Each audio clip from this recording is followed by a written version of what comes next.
Hola Rodrigo, Julián, no sé si estás por ahí.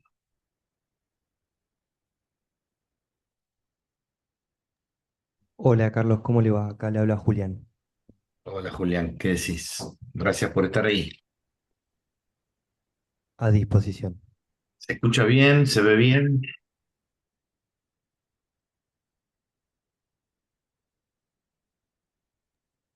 Sí, se ve. Hola Santiago, ¿cómo estás? Todo bien, Doc.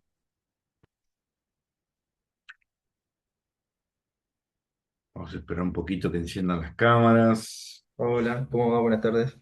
Buenas tardes, Martín.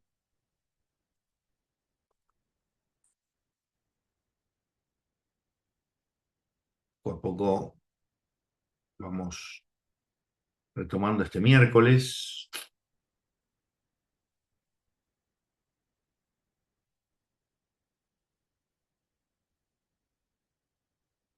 Mientras tanto, les cuento, les paso un aviso. El lunes 4 de mayo empezamos la diplomatura universitaria en Bienestar y Seguridad Perioperatorio, con la presencia de invitados, un anestesiólogo que es abogado, una ingeniera biomédica, un psiquiatra, un psicólogo. Es 100% online y certifica la Universidad Nacional de La Plata. ¿Mm? En el caso para alumnos de la carrera, mencionando que son alumnos de la carrera, tienen un 20% de descuento. Les digo, por si a alguno le interesa, actualizar o mejorar o obtener una certificación que además está auspiciada por FAR, otorga 90 puntos para la certificación. ¿No? Ustedes saben que hay que obtener 200 puntos por año. Así que esta diplomatura ya tiene casi la mitad de todo el año. Dura 7 meses, va los lunes, de 4, de 16 horas a 21. Así que están todos cordialmente invitados a aquel que quiera hacerlo. Puede entrar a la página de la SPA. ¿Eh? Bueno, hoy somos poquitos. Vamos a ver un tema muy interesante. Voy a compartir pantalla, para mí al menos, que es una materia que suele pasar soslayada y es los conflictos. ¿No? Conflictos de quirófano. En el bloque quirúrgico hay mucha evidencia de que los conflictos del bloque quirúrgico representan un hito para la seguridad del paciente. ¿Mm? Eso ya no se discute más. Es un problema de seguridad del paciente que haya conflictos en el quirófano. ¿Me están viendo bien, no es cierto? Sí, perfecto. Se ve bien. Extraordinario. Bueno, así que vamos a meternos un poquito en este tema, en conflictos en el buque quirúrgico y cómo esto puede representar un problema para la seguridad del paciente. Antes que nada, darles la noticia que nos acaba de llegar. Esto tiene fecha el 27 de marzo, muy poquitito, pero nos comunicaron el lunes. Esta carrera obtuvo la reacreditación CONIAU por 6 años en la máxima categoría. ¿Mm? Tiene un nuevo programa, que es el que ustedes están corriendo, donde se integra la currícula en forma estructurada, la simulación, las materias de bienestar profesional, seguridad 1, 2 y 3 y cultura organizacional y factores humanos. Así que quería informarles eso y bueno, es una muy buena noticia. Antes de entrar en el tema, me tomé el trabajo de realizar una saturación de la tarea práctica número 1, que ustedes hicieron. Saturación se le llama en gestión de ir con una mirada paretiana, es decir, buscar las mínimas causas que generan los mayores problemas ¿Cuáles serían los puntos de dolor que ustedes vieron? Encontré algunas cosas muy interesantes. ¿Recuerdan, no? La tarea práctica de buscar los puntos de dolor en su práctica. ¿Sí? Bueno, esta es un poco la saturación de la tarea, de la opinión de todos, ¿no? Encontré algunas cosas muy interesantes y quería compartirlos porque cada uno de ustedes escribió el suyo. Algunos no lo hicieron, los animo a que lo hagan, por favor, porque es muy enriquecedor para todos. Y de eso se trata la gestión, ¿no? De buscar un punto de dolor y establecer una estrategia de mejora, ¿no? Hubo bastantes opiniones respecto a que la entrega de información, lo que es Handoff, en forma no estructurada, es un punto de dolor frecuente en la práctica de la anestesiología, en la práctica de ustedes, ¿no? Lo cual hemos visto años atrás cómo eso se puede solucionar con plantillas, tipo SBAR, o protocolos verbales establecidos, pero claro, hay que capacitar a todo el mundo y todos tienen que estar de acuerdo. Hola, ¿alguien quería decir algo? Por favor, me dice. Escuché, me pareció, perdón.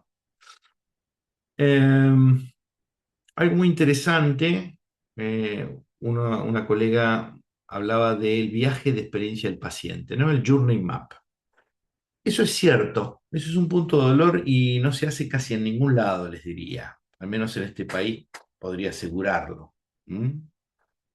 A ver, tengo acá un alumno que me dice, tengo un problema con la cámara, estoy tratando de solucionarlo, gracias.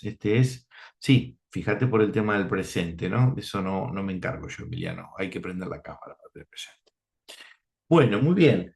Decía, el journey map del paciente es un punto de dolor muy importante, ¿no? Y casi en ningún lugar lo hacen. Es decir, alguien que explique, asesore, muestre, esboce y charle con el paciente y su familia de todo el proceso, es decir, desde que le indican la cirugía hasta que se vuelve a su casa. Explicado en un boceto, explicado con tiempo suficiente, en una consulta. Eso no se hace, es un punto de vista importante, eso genera bastantes problemas, ¿no? Muy interesante esa observación. Bastantes también hablaban de lo que significa tener que practicar la anestesia y a su vez registrar lo administrativo. Esto está estudiado, es una causa que contribuye a la fatiga del anestesiólogo y el colega propone lo que se llama automatización del registro, ¿no? Esto no ha llegado a este país todavía, es decir, que toda la información que viene en los monitores se cargue directamente en la ficha de anestesia, que también tiene que estar digitalizada, ¿no? Cuando esto no existe y uno lo hace a mano, generalmente a posteriori del despertar o la recuperación, genera una carga de datos ineficiente, generalmente licuada, ¿no? Pobre. También me pareció muy interesante la observación. Bueno, la evaluación anestésica inmediata, ineficiente, esto es que el paciente de vuelta por un problema de comunicación, claramente, no trae consigo a veces lo que le solicitaron como prequirúrgico, y se suspende la cirugía, ¿no? El colega ahí estuvo averiguando un poco lo que cuesta el minuto de quirófano, de 30 a $60. Este valor depende muchas veces del establecimiento que estemos hablando. No es lo mismo en un hospital de alta complejidad que un hospital más pequeño, ¿no? El dólar minuto de quirófano es caro en general, pero va a depender de la cantidad de soporte que tenga, es decir, si tiene terapia o no la tiene, si tiene trasplante o no lo tiene, va encareciendo el dólar minuto de quirófano. Y es cierto, esto es un punto de dolor para quien gestiona un quirófano. ¿Mm? Bueno, algunas otras cuestiones, falta de equipamiento, falta de protocolo analgésico posoperatorio. Este es un punto de dolor que me parece muy fácil de resolver. Un servicio de anestesia que se preside tal tiene que tener un protocolo de analgesia posoperatorio, ¿eh? Al menos para 3 o 4 casos, ¿no? Hasta uno, dos, tres, mínimo, mínimo. Y que el departamento de enfermería también lo conozca y que los cirujanos lo conozcan, o al menos crear un taller de conciencia y consenso para elaborarlo. Sí, no es tan difícil, me parece, ¿no? Yo le agregué ahí el impacto que esos puntos de dolor tiene y las propuestas las ordené un poquito, ¿no?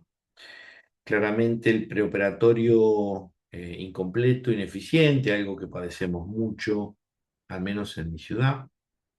Estamos en vías de resolver eso. Esperemos que a fin de año ya tengamos las fundacionales funcionando, que va a depender de la Sociedad Platense de Anestesia, y vamos a hacer todos los preoperatorios de toda la ciudad, para público y privado. Estamos hablando de unas 8.000, 9.000 prácticas mensuales de preoperatorio, ¿no? Estoy hablando de una entrevista de entre 3 y 30 días previos a la cirugía programada, ¿sí?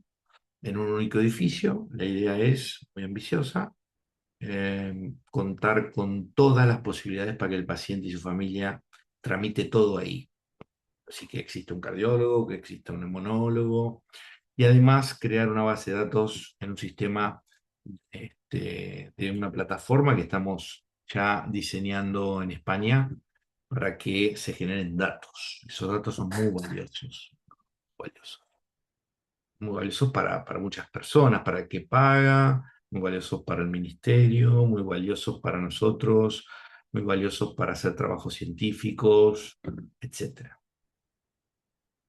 Bueno, otro punto de dolor muy común, al menos que fue bastante saturado en esta tarea práctica, fue el retraso de la línea quirúrgica, ¿no? Y esto tiene que ver con la gestión de traslados de pacientes, ¿no? Desde que uno pide un paciente hasta que llega a quirófano y de regreso a su cama.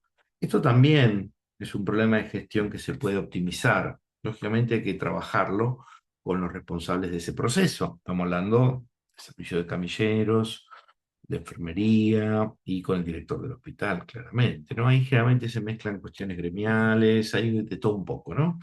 Ineficiente estado de las camillas, claramente. Otro punto de dolor muy interesante fue la falta de estandarización perioperatoria. Al igual que la falta de un journal map de perioperatorio, tampoco hay estándares perioperatorios muy claros. Habitualmente en los hospitales podrá haber honrosas excepciones. Ustedes saben que ahora los errores no se llaman más errores. El último protocolo de Londres que di como lectura importante, 2024. Ustedes saben que el protocolo de Londres tiene 10 años y se actualizó ahora, en el 2024, y es un poco el estándar más importante de análisis de factores contribuyentes, ¿eh? Hoy día ese es el que se...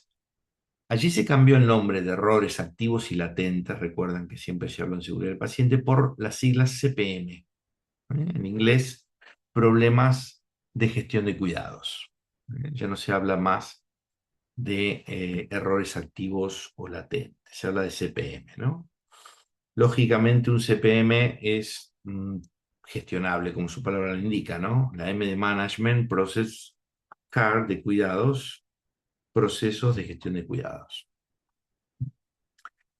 Algo muy vigente en estos días en las redes con el tema del robo de medicación, de quirófano para usos off the label, ¿no? Fuera de etiqueta. Vamos a ser prudentes con el nombre que le ponemos a todo lo que ha ocurrido con el robo de Propofol, pero básicamente es un uso fuera de etiqueta, ¿no? Porque no se usaba para hacer anestesia general. Bueno, eso es pérdida de medicación de alto riesgo. Uno de los compañeros lo puso como un punto de dolor y creo que es muy importante en estos momentos tratar de hacer protocolos, ¿no? Adecuados que consigan poner en un papel la trayectoria desde que sale cualquier ampolla de alto riesgo desde la farmacia hasta que llega al paciente indicado en la dosis indicada con el nombre indicado, ¿no? Esa trayectoria, que muchos le dicen trazabilidad, Yo creo que es un poco más que trazabilidad. Se puede escribir y protocolizar y enseñar y capacitar, ¿no? Y ponernos todos de acuerdo en hacerlo de una manera. Hay que tomarse un trabajo. Ahí el compañero mencionó algunas estrategias.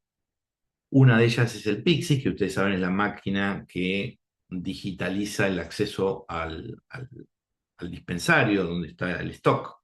No está disponible en todos lados, es bastante cara la Pixis. Pero sí se pueden hacer otras cosas, por ejemplo, protocolos de descarte. ¿Qué pasa cuando uno usa o abre una ampolla de fentanilo de 5 centímetros? ¿Qué pasa con los 2 centímetros que sobran? Bueno, lo que hay que hacer estrictamente es, delante de un testigo, eh, hacer 2 líneas que van a la ficha de anestesia, poner el nombre del testigo y descartarlo. Se tira, ¿cierto? Y se firma con el testigo. Eso se llama protocolo de descarte, ¿no? También se pueden hacer como estrategias para evitar el robo de medicación, los kits de cirugías. Entonces, cada uno que se opera tiene su propia bandeja con lo que se va a usar. Y aparte hay una bandeja de emergencias. Esa es una buena estrategia, ¿no? También el registro de devolución. En muchos lugares eso se hace, se devuelve la ampolla vacía. Luego está el canal de reportes, no todas las instituciones tienen, en la Sociedad Platense existe un canal de reportes donde se puede reportar confidencialmente alguna señal de alerta en colegas, ¿no?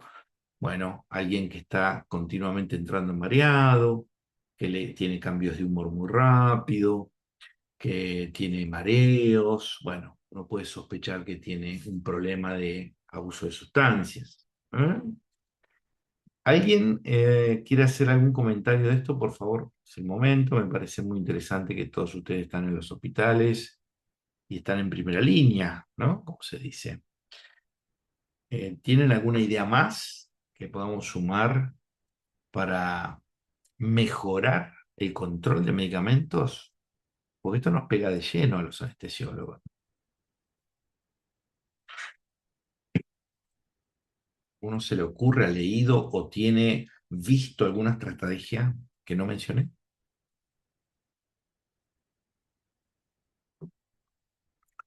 Ok, seguramente hay más, ¿eh? Bueno, muy interesante la ausencia de asistencia respiratoria mecánica en traslados. No en muchos lugares hay respiradores portátiles y esto también es un punto de dolor de gestión del paciente, ¿no? Porque tiene consecuencias, puede tenerlas. Bueno, ahora sí, vamos a ver el tema que nos ocupa hoy, que es el conflicto en el bloque quirúrgico. Vamos a analizar un poco el sistema donde está desarrollándose la mayor parte de la actividad del anestesiólogo, que es el quirófano. Bueno, vamos a crear, a visualizar un marco de análisis, ¿m? Un marco de análisis, el enfoque de Thomas Kilmann, que también se los colgué en la lectura. Vamos a sobrevolar el protocolo de Londres, no lo vamos a ver todo, pero está el documento en español a disposición de ustedes, el nuevo, ¿no? Y luego vamos a intentar integrar los dos enfoques para ver si podemos tener buenas estrategias para mejorar los conflictos, ¿no? También luego me gustaría escuchar alguna experiencia personal. Bueno, claramente la complejidad del quirófano viene dada porque es un sistema que se denomina sociotécnico, es decir, hay gran interacción social de muchísimos actores, de diferentes equipos y también una interrelación con tecnología. Por eso se llama un ambiente o sistema sociotécnico. En esa fricción operativa, en cada segmento de interacción, ya sea con una máquina, con un protocolo, con un equipo que no es el que estoy habituado a interactuar, se puede generar un factor humano, ¿no? Un problema o una fricción operativa que tenemos que analizar y tratar de gestionar, porque se puede transformar en un riesgo latente para el paciente, en un factor contribuyente de daño evitable. ¿Mm? Quizás todavía no les ha pasado, pero claramente el conflicto es un componente humano que se va eh, viendo cada vez más. Estamos en una época donde el riesgo psicosocial es muy alto, hay un malestar social muy alto. Y esto es algo que tenemos que tener muy en cuenta para estar atentos y tramitarlo, en tanto que puede afectar la seguridad del paciente, ¿no? Este es el enfoque que le quiero dar y quiero que tengamos en cuenta. Bueno, casi siempre va a haber un componente humano, porque lógicamente no nos levantamos todos los días igual, no nos pasan todos los días las mismas cosas, y nuestra carga psicoemocional para ir a trabajar varía, ¿eh? Varía. También, obviamente, hay componente técnico, hay máquinas que se rompen, hay protocolos que no funcionan como debieran, hay restricciones cotidianas. Bueno, este medicamento no está hoy, no lo tengo en falta, muchas veces es difícil de suplantar. También tenemos un componente organizacional. Ayer me decían en una clase los colegas que en realidad no hay una cultura de seguridad tan tramitada, tan enseñada, tan atenta como la que tiene el anestesiólogo en el resto de las especialidades. Bueno, eso es una cultura organizacional que no tiene cultura de seguridad y puede ser un problema. También las regulaciones pueden ser un problema, ¿no? Ya lo he dicho otras veces, es próximo a reglamentarse la ley Nicolás. Calculo que en un mes más. Y esto no va a traer nuevas regulaciones. Muy bien. ¿Por qué podemos tener conflictos? Y sobre el final le voy a agregar uno que lo estamos tramitando acá en la ciudad, que hemos decidido abordarlo porque se va repitiendo mucho y sobre todo en algún hospital, no en todos lados, ¿no? Un hospital muy grande. Bueno, claramente el quirófano en ese ambiente sociotécnico complejo tiene prioridades clínicas que se van suscitando a la medida que transcurre la línea quirúrgica programada o de guardia, que tiene que ver con pacientes que están graves, pacientes que necesitan soluciones oportunas, y esto, bueno, genera en todos los equipos una sensación de premura, de rapidez y agrega presión al sistema, agrega presión al sistema. Escasez de recursos, muy vigente hoy en día, en los hospitales, al menos de República Argentina, en provincia de Buenos Aires, es pan de cada día, ¿no? Estamos viendo una restricción monetaria destinada a recursos, a insumos, a fungibles, ¿no? Fungibles, ¿todos saben lo que son los fungibles? No, la verdad que no. Fungible es todo aquello que se reemplaza por sí mismo y fácilmente por otro igual. Una jeringa es un fungible, ¿ok? Entonces, en gestión uno habla siempre de insumos, que puede ser un catéter de una máquina, insumos, medicamentos y fungibles, ¿de acuerdo? Ese es el término técnico adecuado. Bueno, muchas veces no podemos no tener la aguja que estamos acostumbrados a utilizar para hacer la anestesia subaracnoidea. Es un problema. Esto agrega presión, esto agrega un driver a la generación de conflictos. Bueno, ni hablar de la mala comunicación, ¿no? Que puede existir. Muchas veces uno no quiere decir algo que el otro interpreta como una ofensa, como algo inoportuno, como algo fuera de lugar. Hay que poner, valga el dicho, hay que poner una atención quirúrgica en la palabra. Las palabras nuestras tienen que ser quirúrgicas dentro del quirófano. Fatiga y sobrecarga en este ambiente sociotécnico complejo pone al anestesiólogo en un lugar de carga cognitiva, de sobrecarga cognitiva. Lo que pasa es que no se dan cuenta, no nos damos cuenta de la carga cognitiva que hay. Y estoy diciendo concretamente que tengo que escuchar sonidos de monitores, del respirador, pantallas que tienen varias lecturas, tengo que atender lo que está haciendo el cirujano con la cirugía, tengo que ver si el resto del equipo quirúrgico necesita algo más, tengo que atender a un circulante que también puede requerir algún problema, etcétera, etcétera, ¿no? Sumado a la sobrecarga laboral, que es muy habitual, generando fatiga. Estos son elementos a tener en cuenta a la hora de un conflicto, ¿no? Entonces, ¿cómo sembrar la tormenta perfecta, ¿no?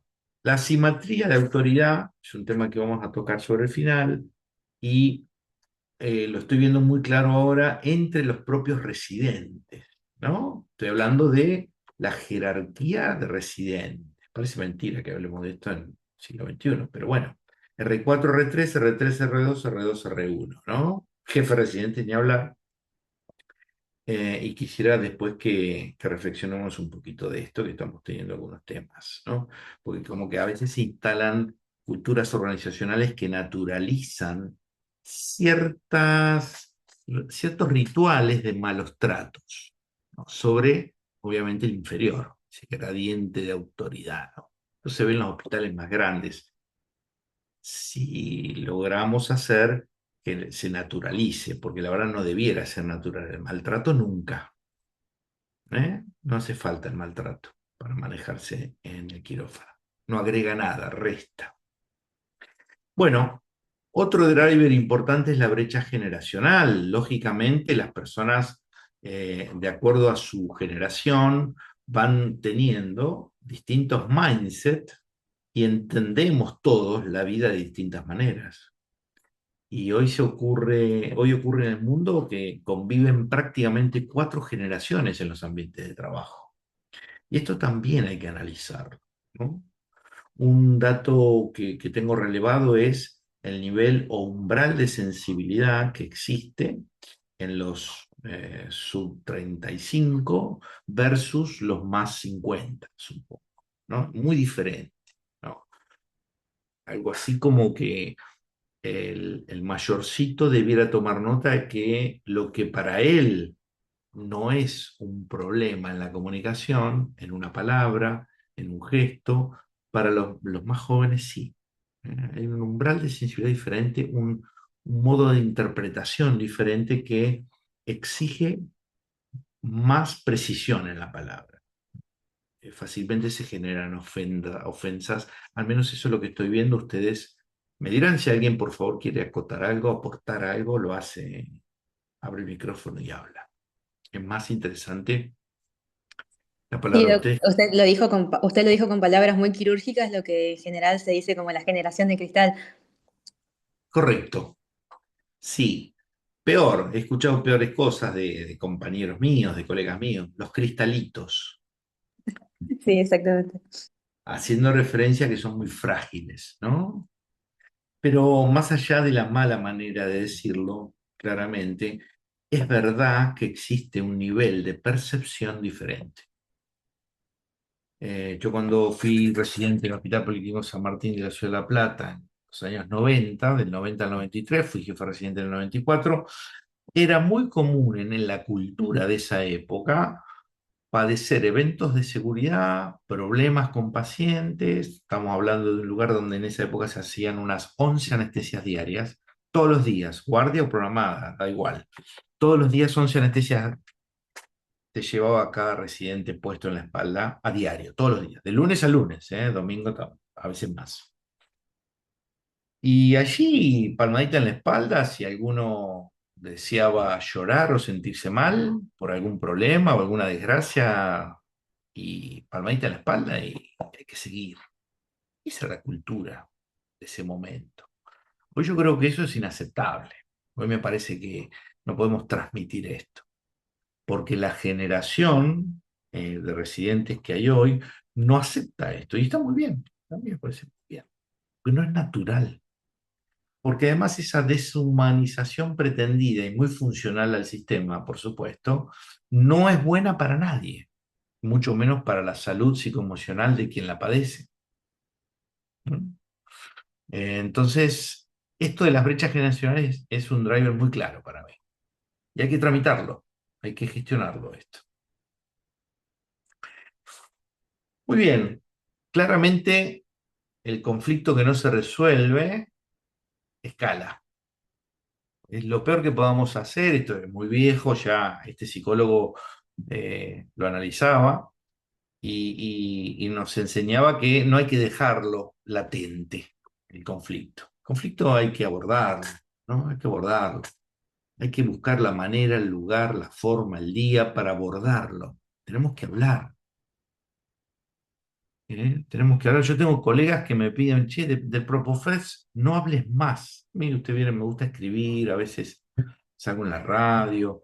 Y lo que hago lo hago a propósito, no lo hago inocentemente. Yo quiero que hablemos del Propofest. Me dice, no, no, cállate, no digas más nada del Propofest. No, no, yo quiero hablar. Porque creo que es un emergente de un problema mucho peor. Porque si a usted le parece que podemos naturalizar que alguien robe medicación, médicos, anestesiólogos, y propongan un encuentro divertido con drogas endovenosas, jugando con la muerte de otras personas, bueno, yo estoy en un mundo que no pertenezco, no pertenezco a ese mundo. Me parece un problema de salud mental directamente. Y tenemos que hablar, porque ese problema de salud mental puede ser que sea singular, porque obviamente puede haber un problema singular de salud mental en alguno de nosotros, pero estoy convencido que todo lo que estamos hablando del sistema produce insanía, siembra la posibilidad de adquirir una insanía mental. Entonces tenemos que hablar de riesgos profesionales. Opiniones, por favor, acepto todas. David, te veo cabeceando, justo te miré ahí. David Fregoni, me encantaría saber qué es ese cabeceo. Ponelo en palabras, por favor. Em, claro, ¿qué tal, Carlos? Buenas tardes. La cuestión es que entiendo que muchas de las situaciones a veces se dan porque trabajas en un sistema que quizás por las presiones te empuja, te predispone o te empuja a. Pero sí me parece, en este caso, con esta situación, que hay un comportamiento individual, que en este caso fue grupal, porque me parece totalmente injusto generalizar a la especialidad o incluso al gremio de todos los médicos y médicas de que, digamos, están en la misma sintonía de este grupo de personas que tomó esa decisión de realizar ese tipo de eventos. No, pero hay un error de interpretación, David. Yo de ninguna manera estoy generalizando ni diciendo que lo que estoy diciendo, no, ni tampoco justificando. No, no, no Lo que digo, estoy Carlos, que diciendo, vos lo hayas hecho, perdón, quizás no se entendió, sino que se genera una opinión, digamos, general, popular, hacia los profesionales, no lo decía en este caso puntualmente porque lo hayas relatado. pero me encanta que se generalice porque nos da la oportunidad de hablar de algo que quiero hablar. Porque los datos duros son muy claros. ¿Cuál es la esperanza de vida de un anestesiólogo en la Argentina? ¿Alguien sabe?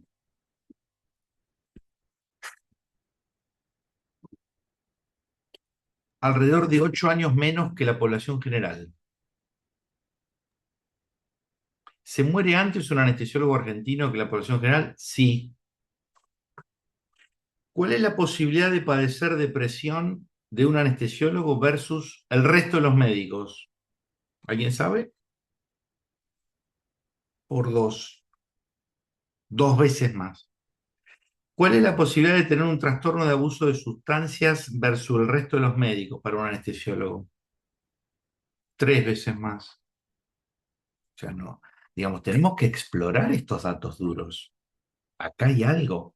Acá hay un problema que más allá de la singularidad quizás podamos gestionar para mejorar que cristalice este peligro. Esto es lo que digo.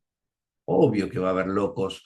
Yo conozco anestesiólogos que ya eran adictos el primer año de residencia. Sí, eso está. Pero yo hablo de otra cosa, digo, ¿no será que el sistema debiéramos gestionarlo de una manera tal que mitigue la posibilidad de producir estos datos crudos? ¿No podremos hacer algo? Doc, una consulta, ¿esos datos es en base a la población general? O sea, la esperanza de vida entiendo que sí, pero los otros, o al personal médico en sí. Versus al resto de las especialidades. La esperanza de vida es versus la población general. Pero si nos comparamos anestesia versus el resto de las especialidades médicas, es por 2 de depresión y por 3 de abuso de sustancias. Perfecto, claro, esa era la duda. Entonces acá hay algo que tiene que ver con nuestra profesión. Para empezar, el acceso. Un dermatólogo no abre un cajón y encuentra fentanilo en ningún lado, ni propofol. El acceso es un tema que nos diferencia. El alto estrés crónico mal gestionado es un tema profesional. Hay un nivel de incertidumbre que maneja el anestesiólogo que es muy alto y que muchas veces queda activado una vez que pasó el peligro. Lo que pasa es que no lo registramos, pero ojalá pudiéramos medir cortisol, adrenalina en sangre, de todo lo... Miren, cuando ustedes vean una persona que cambió de peso en el curso de la residencia en forma muy alevosa, les aseguro que le miden el cortisol y está por las nubes. Eso es gestión de estrés crónico inadecuado. Insomnio. ¿Cuántos anestesiólogos tienen insomnio crónico? Una vez hicimos una encuesta, capaz que la volvemos a hacer. 2019, acá en La Plata, 30% de los anestesiólogos de la Ciudad de La Plata toma benzodiazepinas para dormir. ¿Alguien puede pensar que acá no hay algún problema profesional? ¿Habrá singularidades? Sí, pero me dan las estadísticas demasiado desbordadas, ¿no? Es un tema grupal, es un tema de riesgo profesional. Esta es mi posición, ¿eh? Cuidado, acepto otras, pero mi posición hace que me ponga a trabajar en el sentido de, bueno, che, ¿habrá que mejorar algo? El conflicto estoy seguro que es uno de los temas, o la gestión del conflicto, ¿no? Muy bien, sigo un poquito. Aquí tenemos los dos marcos uno de los dos marcos que hablaba. Thomas Kilmann es un modelo bastante antiguo, pero vigente, ¿eh? Él tuvo la maravillosa idea de hacer un cuadrito de este tipo que ven ahí a la izquierda de la pantalla, donde en las abscisas pone cooperación, es decir, qué tan dispuesto estoy a cooperar para resolver el conflicto. Y en las ordenadas pone asertividad, es decir, cuánto quiero marcar mi posición yo, cuánto quiero que se logre lo que yo quiero. Entonces, o coopero o me autoafirmo. Él con este cuadro dice las posibilidades son 5. ¿Eh? Me puedo parar en 5 lugares, ¿no? Cuanto más coopero, me pongo colaborativo. Puedo ser muy asertivo y muy cooperativo, colaborativo el modo. Ahora, si no voy a ser nada asertivo, es decir, lo que yo digo que se haga no se va a hacer, me pongo en un modo evitativo, es decir, lo evito el conflicto. O al revés, me pongo en máxima cooperación, ¿no? Con baja asertividad, no quiero imponer lo mío, y me pongo acomodativo, es decir, cualquier cosa me da igual. Y lo que genera más conflicto es ponerse competitivo. Es decir, acá se va a hacer lo que yo quiero que se haga. No voy a cooperar para que no haya conflicto. Ahí en el término medio, la persona comprometida. Lo interesante de esto que les traigo como modelo para tener mentalmente rápidamente en la cabeza, para conducir un conflicto, de eso se trata, conducir un conflicto, es que podamos entender que quizás cada uno de nosotros puede tomar un rol distinto en este cuadrante de 5 opciones, de acuerdo al conflicto que se trate. Entonces elijo, mira, no puedo intubar, el paciente, el equipo me apura, hay mucho ruido en quirófano. Bueno, tengo que ser competitivo porque el paciente me exige que lo sea. No hay ninguna otra cosa más importante que hacer lo que yo diga que se tiene que hacer, porque el que sabe de vida aérea soy yo. ¿Me explico? Al revés, hay un problemita menor, qué sé yo, no se puso un dato que a mí no me interesa en la planilla, entonces ya la enfermera o el enfermero quiere generar algún desacuerdo con el cirujano, lo dejo pasar, no me interesa, me pongo evitativo. Esto es lo que quería básicamente trasladarles como una idea central. Thomas Kilmann. Esto se llama índice TK. Van a encontrar alguna web que incluso pueden tomar como test. Y sí, puede ser que ustedes se encuadren en ese test en uno de los 5 como una tendencia psicobiológica. Cada uno de nosotros tiene claramente su propia personalidad. Muy interesante. Claramente, el criterio a aplicar una vez que uno conoce posibilidades y tiene las posibilidades de adoptar cada uno de esos roles, es siempre entender cuál es esto lo vimos en negociación, el BATNA, ¿no? El MAN, el mejor acuerdo posible como plan B. ¿Cuál es el plan B que tengo? Bueno, sí, yo voy hasta el final para que se imponga lo que yo digo. Bueno, ¿y cuál es el plan B que tengo si no se impone? Tengo que pensar siempre, porque no tenemos que ver fotos, tenemos que ver películas. Yo trabajo todos los días con un equipo y tengo que ver el nivel de conflictividad que tengo que tramitar. Porque no, la película mañana sigue, el mes que viene sigue, ¿sí? Tengo que evaluar bien en dónde voy a entrar a friccionar.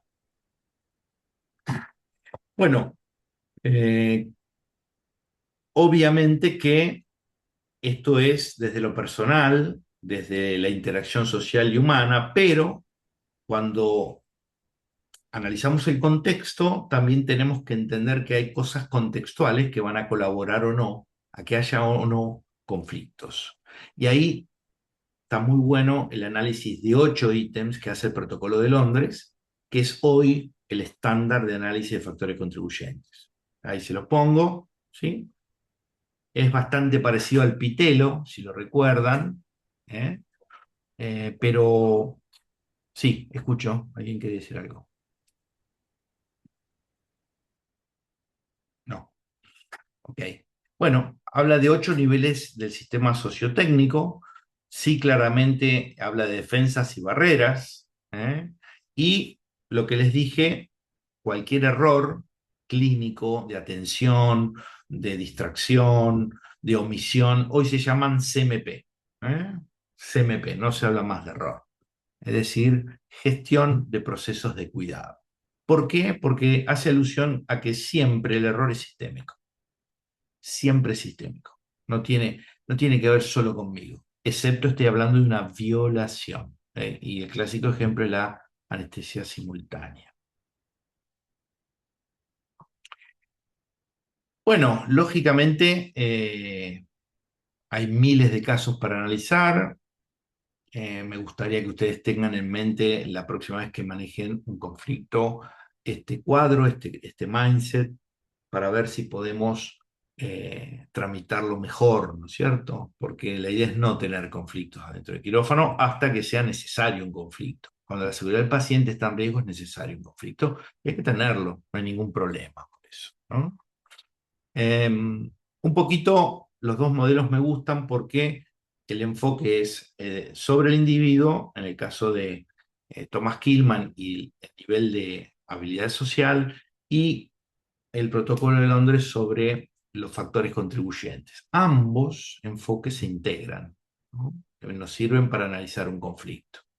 Hay conflictos que quedan latentes por años y se transforman en el principal problema de seguridad del paciente, ¿no? Hay artículos de esto entre el anestesiólogo y el cirujano, ¿no? Hay famosos casos. Recuerdo en el hospital de Junín, un caso de hace unos 3 años, un R2 de anestesia, un cirujano de origen peruano y un médico de planta que lo deja operar. Él era muy poco hábil, el residente de cirugía, y entonces este anestesiólogo, residente de segundo o tercero, era, no me acuerdo, con el supervisor al lado, a la mañana lo había suplantado un poquito y se dio la vacuna. Esto fue en la pandemia. Y a las 7 de la tarde de ese mismo día ingresó una apendicitis y el cirujano jefe lo dejó operar al residente que estoy comentando, ¿no? Y él hizo una observación, ya estaba con fiebre, y hizo una observación: te pido por favor que al jefe, ¿no? Que lo termines de operar vos, porque el residente de cirugía es muy lento, no me acuerdo cómo se llamaba, no tiene importancia. Esto le cayó muy mal al residente. Ya venían con observaciones de este tipo y en el cambiador, una vez terminado todo, lo empuja y lo patea en el piso, rompiéndole el vaso, lo cual le originó el ingreso a cirugía al residente de anestesia y sufrió una esplenectomía con un mes de internación porque se complicó, se infectó y por supuesto dejó la anestesia, ¿no? Hablando de conflictos, ¿no? Ok.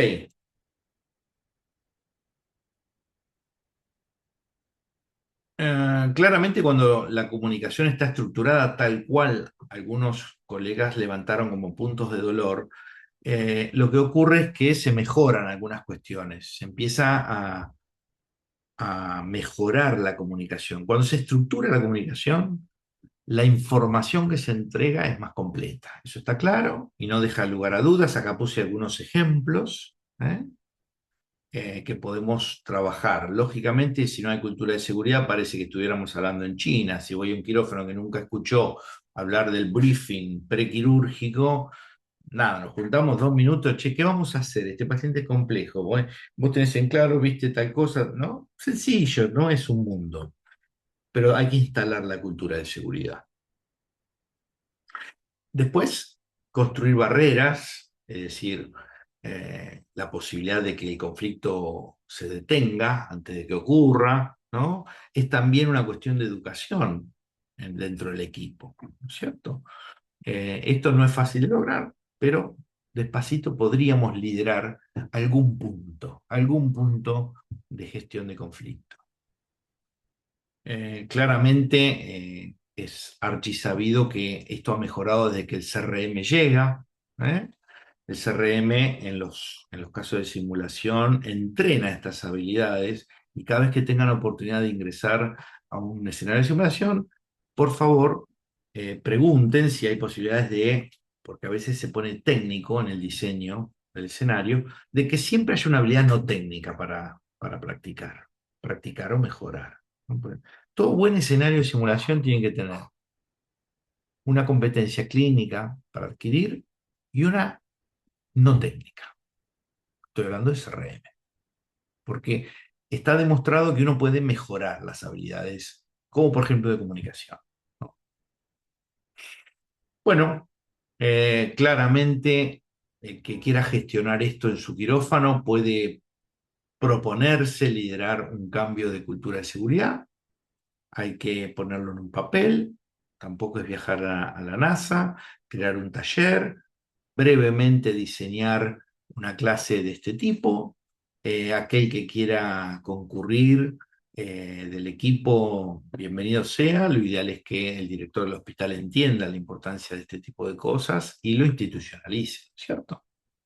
Como ven, los días no son de un día para el otro, se ponen metas. Horizonte H1 se llama hasta los 3 meses, H2 de 90 a 180 días y H3 de 6 meses al año. Entonces uno habla de 3 escalones, por decirlo de alguna manera. También es importante medir, antes de empezar a gestionar este tipo de cosas, el previo y el después, ¿no es cierto? Aquí les dejo un set de indicadores que pueden medir cómo estamos hoy y cómo estaríamos después de la educación, ¿sí? Eso es importante, siempre medir, porque luego cuando llevemos a dirección o a los que toman decisiones la posibilidad de instalar algo de esto, nos tenemos que manejar sobre datos concretos. Cuando uno gestiona, tiene que gestionar con evidencia y sobre datos concretos, sobre indicadores. Tiene que haber metas medibles. Y el indicador es lo que ayuda a decir, bueno, la meta se cumplió o no se cumplió. Y no solamente es una gran idea o una charla de café.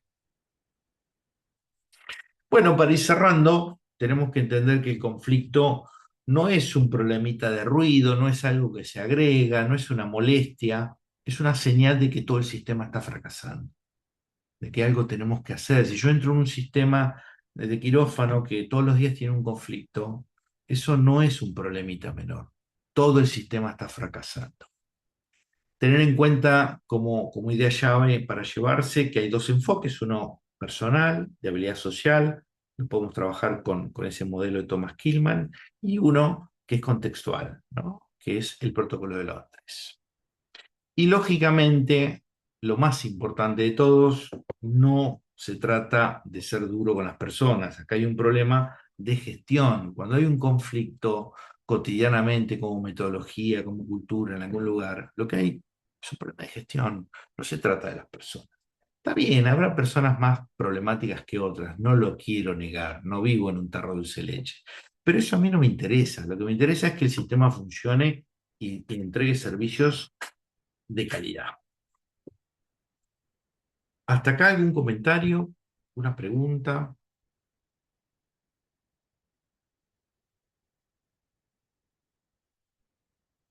Bueno, muy bien. Me gustaría que haya comentarios y preguntas, pero bueno, también me gustaría que mi mujer sea más buena conmigo y no lo es. ¿Qué va a hacer? Son cosas de la vida. Bueno, les dejo una tarea porque miren, lo que no está hoy acá presente es un problema de gestión que estamos teniendo entre la jerarquía de residentes. Acá hay residentes de La Plata y residentes de otros lugares. No hace falta que yo, no me gusta, ustedes saben hablar de nombres y apellidos de nadie ni de hospitales, pero hay un hospital muy grande que estamos considerando abordar este problema como un problema de gestión que sería un problema de conflictos por jerarquías. Y esto está teniendo problemas, está teniendo impacto en algunas personas que se empiezan a angustiar, que están empezando a renunciar. Entonces, tengo que tomarlo en serio. Así que la tarea que les dejo a ustedes, me interesa la mirada de todos ustedes, es que lleven estos marcos a analizar el problema de gradientes de jerarquía en una residencia y si eso conocen o saben o han vivido, genera algún conflicto y qué proponen para mejorar. ¿Se entiende la tarea práctica? Alguien que me diga, por favor, me siento tan solo cuando no contesta nadie. Sí, sí, se entiende. Sí, Sí, se se entiende. Ok, ok. Bueno, entendida la tarea, entonces cumplo en despedirlos y nos vemos el miércoles que viene. Que estén muy bien. Chao, hasta Gracias, luego. Doc. Gracias. Chao, gracias.